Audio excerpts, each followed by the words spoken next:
श्री अमित शाह के कर्तव्य द्वारा आज 23 जनवरी 2021 को आयुष्मान CAPF का शुभारंभ। भारत प्रधानमंत्री जन आरोग्य योजना दुनिया की सबसे बड़ी हेल्थ एश्योरेंस योजना है। यह योजना देश में 10.7 करोड़ लाभार्थी परिवारों के साथ शुरू की गई थी, लेकिन अब तक 32 राज्यों और केंद्र शासित प्रदेशों ने इसको आगे बढ़ाकर 13 करोड़ से अधिक परिवारों को कवर किया है। इन 65 करोड़ देशवासियों को अब 5 लाख रुपए तक का स्वास्थ्य कवर प्रति वर्ष प्रति परिवार मिल रहा है। आइए उस ऐतिहासिक क्षण को वापस देखते हैं जब माननीय प्रधानमंत्री जी ने 72वें स्वतंत्रता दिवस के अवसर पर लाल किले की प्राचीर से आयुष्मान भारत PM जय की अभूतपूर्व यात्रा की घोषणा की थी।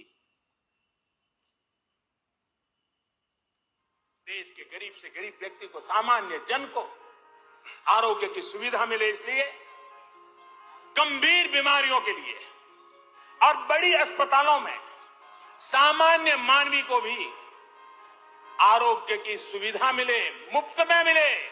और इसलिए भारत सरकार ने प्रधानमंत्री जन आरोग्य अभियान प्रारंभ करने का तय किया। प्रधानमंत्री जी के आशीर्वचन से शुरू हुई ये यात्रा आज कई मील के पत्थर स्थापित कर चुकी है। वर्तमान में अगर हम देश में चल रही विभिन्न स्वास्थ्य योजनाओं को देखते हैं तो हम पाते हैं कि अलग अलग लाभार्थी वर्ग के लिए भिन्न भिन्न प्रकार की स्वास्थ्य योजनाएं भिन्न भिन्न संस्थाएं चला रही हैं। उदाहरण के लिए ESI के लिए अलग योजना है, केंद्र सरकार और राज्य सरकार के कर्मचारियों के लिए अलग योजना है, रेलवे कर्मचारियों के लिए अलग योजना है। इसी प्रकार से कई राष्ट्रीय कार्यक्रम हैं और हम लोगों ने ये भी देखा है कि कई लाभार्थी वर्ग इससे अधिक योजना में शामिल हैं। और योजनाओं की इस प्रकार की जो विविधता है उससे न केवल सुविधाओं की उपलब्धता में असमानता होती है, बल्कि आर्थिक और मानविक संसाधनों का भी पूरा उपयोग नहीं हो पाता है। और यदि सभी योजनाओं को कन्वर्ज किया जाए, मैं मर्ज करने की बात नहीं कर रहा हूँ, कन्वर्ज किया जाए तो सभी हितधारकों को बहुआयामी लाभ मिलेगा। अब सभी योजनाएं साथ साथ काम करेंगी तो हम कलेक्टिव बार्गेनिंग के माध्यम से अस्पतालों और डायग्नोस्टिक सेंटर से उचित मूल्य पर बेहतर सुविधाओं की आपूर्ति करा सकेंगे।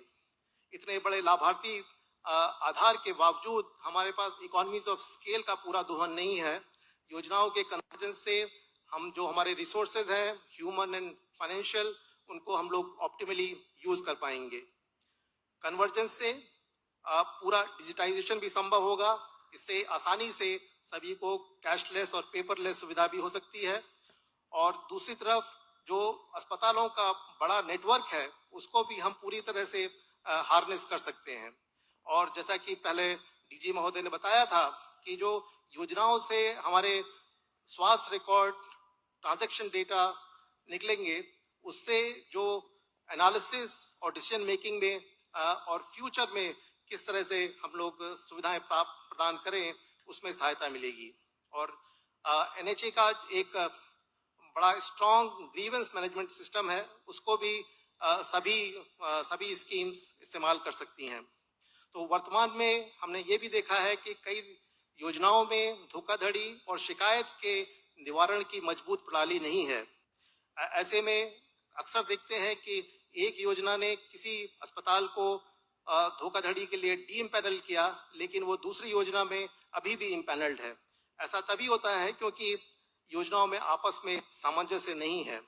अगर हम साथ मिलकर काम करें तो इस तरह का एक तरह से एक लड़ाई धोखाधड़ी और अब्यूज के खिलाफ हम लोग कर सकते हैं। माननीय प्रधानमंत्री जी के आयुष्मान भारत के संकल्प का एक महत्वपूर्ण आयाम ये भी है कि देश में चल रही तमाम बीमा और आश्वासन योजनाओं को आयुष्मान भारत के अंतर्गत एक रूप किया जाए। इस दिशा में हम लगातार कोशिश कर रहे हैं और इसमें CAPF के माध्यम से एक बड़ा कदम आज हम लोग उठाने वाले हैं।